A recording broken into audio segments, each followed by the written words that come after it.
మీ కొరకు భూమి మీద ధనమును కూర్చుకొనొకడే. మరి ఏం చేయాలి ప్రభువా అంటే, పరలోకమందు మీ కొరకు ధనమును కూర్చుకోండి అన్నాడు ఆయన.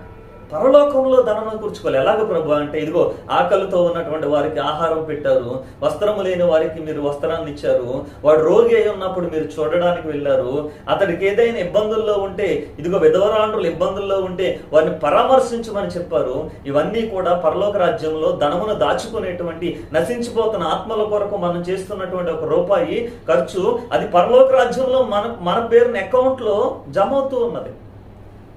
నీవేదైతే దేవుడి కొరకు నశించిపోతున్న ఆత్మల కొరకు నువ్వు ఒక రూపాయి ఖర్చు పెడుతూ ఉన్నావో, దేవుని కొరకు ఇస్తూ ఉన్నావో, అప్పుడే నీ పేరున క్రెడిట్ అవుతూ ఉన్నది.